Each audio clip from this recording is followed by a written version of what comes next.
રાજ્યની જે અધિવેશન થયેલું છે બૌદ્ધ મુક્તિ પાર્ટીનું, એ અધિવેશનનો લાભ ખરેખર બધાને લેવો જોઈએ. અધિવેશન શું કામ કરવામાં આવે છે એ જાણકારી પણ લેવી જોઈએ.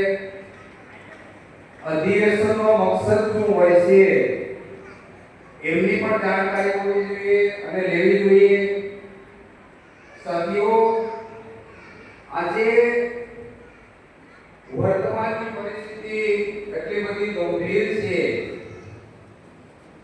આપણે વિચાર પણ ન કરી શકીએ એટલી બધી ગંભીર પરિસ્થિતિ દેશની અંદર ઊભી થઈ છે.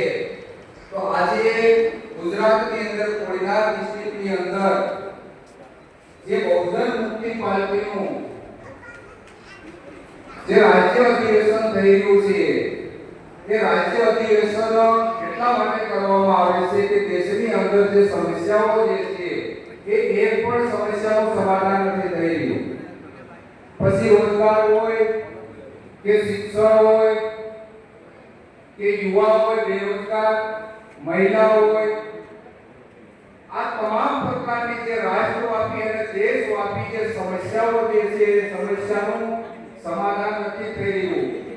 તો વર્તમાનની અંદર અગર ત્રીજા નંબરને અગર કહેવામાં આવે તો બૌદ્ધ મુક્તિ પાર્ટી જે કહી શકાય.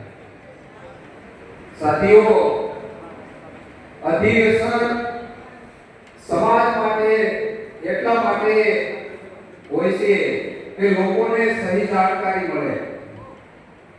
જાણકારી એક મોટું હથિયાર છે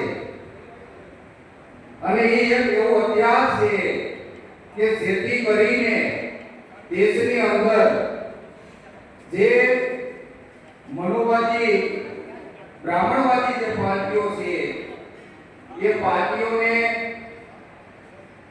ખતમ કરવાનું કામ કરે. સાથીઓ, આમાં ઘણા બધા વિષયો રાખેલા છે અને ખાસ કરીને એ વિષયો પર વાત થશે અને એ વાત આપણે દિમાગમાં લઈને ફરીથી ગામડામાં જઈને પસાર કરવાનો છે. તો સાથીઓ, ત્યારે વધારે નહીં બોલું, ઘણા બધા વક્તાઓ છે, તો એક વાત જરૂર કહેવા માંગીશ, કારણ કે અત્યારે વર્તમાનની પરિસ્થિતિની અંદર વધારે પડતા ઈવીએમ નો મુદ્દો છે. ઘણા બધા લોકો વાત કરતા હોય પણ ઈવીએમ વિશે કોઈ બોલતું નથી, કારણ કે એક પણ સમસ્યાનું સમાધાન નથી થતું. એ ખાસ કરીને ઈવીએમ વોટિંગ મશીન છે. અગર ઈવીએમ મશીનની અગર વાત કરવામાં આવે દેશની અંદર, તો 2004 થી લઈને આજ સુધી જે રાષ્ટ્રીય લેવલની પાર્ટીઓ છે ત્યાં અને ત્યાં ગડબડી કરી, કોંગ્રેસ વાળાએ કરી, બીજેપી વાળાએ કરી અને ઘણા બધા બ્રાહ્મણ અને બલિયાઓની પાર્ટી છે કરે છે. પણ તમને ખ્યાલ હશે, ઘણા બધા લોકો ખબર હશે, એવું નહીં પણ બધાને ખબર હશે કે ભારત દેશની અંદર જ્યારે ઈવીએમ મશીન હતું ત્યારે એમની પહેલા એક મશીન હતું જેનું નામ છે એટીએમ મશીન. અને ઈવીએમ મશીનની અંદર કોઈ લાંબો ફરક નથી. એના માટે થોડું એક ઉદાહરણ આપી દઉં કે માની લો કે તમારા 10,000 રૂપિયા બેંક એકાઉન્ટની અંદર જમા છે અને એમાંથી તમે 1500 રૂપિયા ઉપાડ્યા, એટીએમ કાર્ડ નાખી અને 1500 રૂપિયા ઉપાડ્યા, પણ તમને એટીએમ ઉપર ભરોસો નથી. તમને એટીએમ ઉપર ભરોસો નથી તો એટીએમ મશીન જે છે એક પર્ચી આપે છે તમને કે તમારા 10,000 જમા હતા, 1500 રૂપિયા તમે ઉપાડ્યા અને એમાં જમા જે છે 8,500 બતાવે છે સેકન્ડ, મિનિટ, કલાકો. અને પર્ચીના માધ્યમથી તમને સંતોષ થઈ જાય કે નહીં, એટીએમ જે છે એ રેડી છે, બરોબર છે. પણ છતાં તમને હજી એમ થાય છે કે એટીએમ ઉપર પણ મને ભરોસો નથી, તો બેંક ની અંદર જઈ અને તમે એન્ટ્રી પણ પડાવી શકો છો અને એમાં ગડબડી દેખાય તો તમે બેંક મેનેજર ઉપર કેસ કરી શકો છો।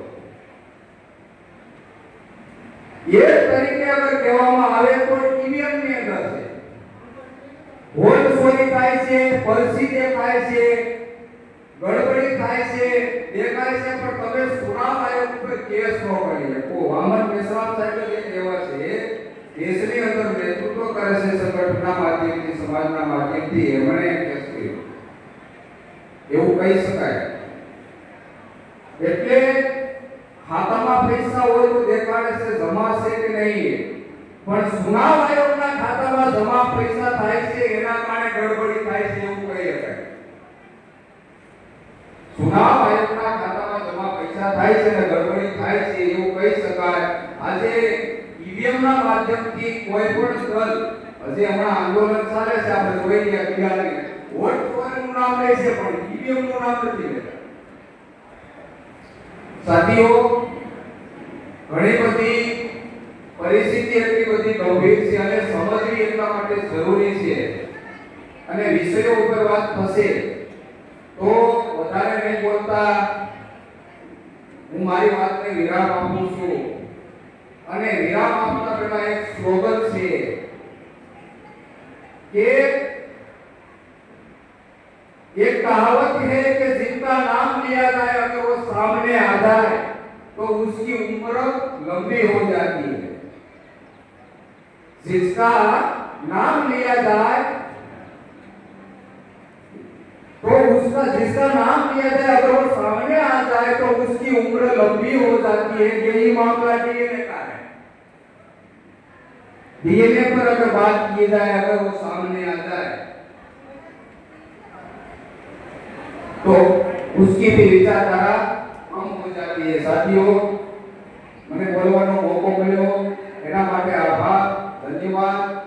જય આદિવાસી। ખૂબ ખૂબ ધન્યવાદ।